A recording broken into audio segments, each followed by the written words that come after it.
আমার রান্নার মেনু শুনে আমার আম্মু বলছে কি হাবাজাবা রান্না করছিস। আম্মুকে তো আর বলে বোঝাতে পারছি না এটা যে হাবাজাবা না, কত মজার একটা রান্না।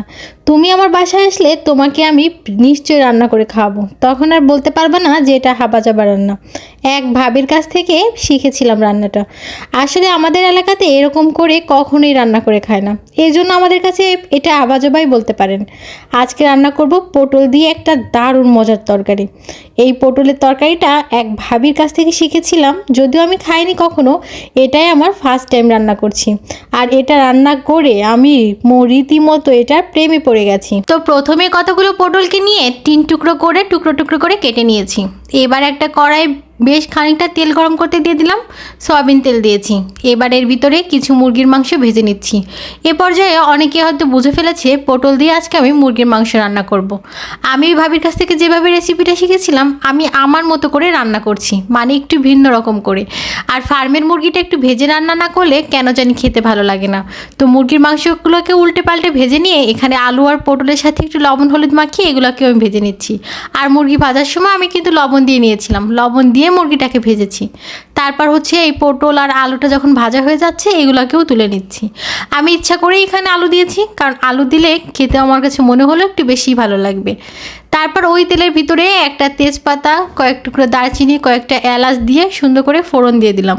এবার খানিক পেঁয়াজ দিয়ে দিচ্ছি। পেঁয়াজটা যখন একটু ভাজা ভাজা হয়ে যাবে তখন এর ভিতরে দিয়ে দেবো আদা আর রসুনের পেস্ট। 1/2 চা চামচ আদা দিয়েছি, আদার পরিমাণটা একটু কমই দিয়েছি। তারপর দিয়ে দিলাম হচ্ছে 1 চা চামচ হচ্ছে রসুন বাটা। আদা রসুনটাকে পেঁয়াজের সাথে তেলের সাথে কিছুক্ষণ ভেজে নিচ্ছি যাতে কাঁচা গন্ধটা চলে যায়। তারপর হচ্ছে এখানে দিয়ে দেবো কিছু বাটা মশলা, যেমন জিরা বাটা, তারপর দিয়ে দিচ্ছি শুকনো মরিচ বাটা। চাইলে আপনারা গুঁড়াও ব্যবহার করতে পারেন, কোনো সমস্যা নেই। এরপর দিয়ে দিলাম পরিমাণ মতো লবণ আর হলুদ দিয়ে ভালো করে তেলের সাথে কিছুক্ষণ মশলাটাকে কষিয়ে নিচ্ছি। নেওয়ার পরে মশলা ধোয়া একটু পানি দিয়ে আবারও মশলাটাকে ভালো করে কষিয়ে নেব।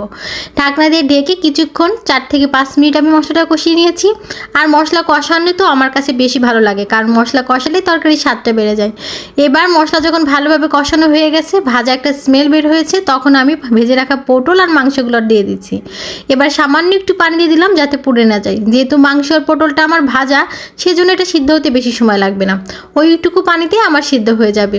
এবার সুন্দর করে ভাজা ভাজা করে কষিয়ে নিয়েছি। কষিয়ে নেওয়ার পরে ঝোলের জন্য পানি দিয়ে দিলাম। এবার ঝোলের জন্য যতটুকু পানি আপনার কাছে মনে হয় ততটুকু দিয়ে দেবেন, তবে এই তরকারিটা থেকে একটু ঝোল ঝোল খেতেই বেশি ভালো লাগে। তাই আমি পানির পরিমাণটা একটু বাড়িয়ে দিয়েছি, কারণ আমি একটু ঝোল ঝোল করে পাতলা করে তরকারিটা রান্না করব।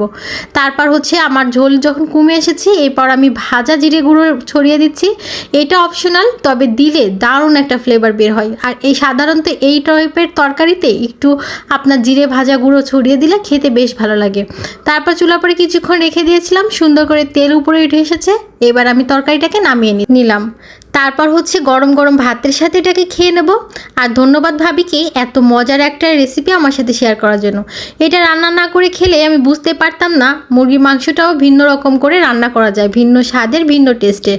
আর আম্মুকে তো আমি অবশ্যই রান্না করে খাওয়াবো। আর আজকে ভিডিওটা এখানেই শেষ করে দিচ্ছি। নেক্সট ভিডিওতে আবারও দেখা হয়ে যাবে। আল্লাহ হাফেজ।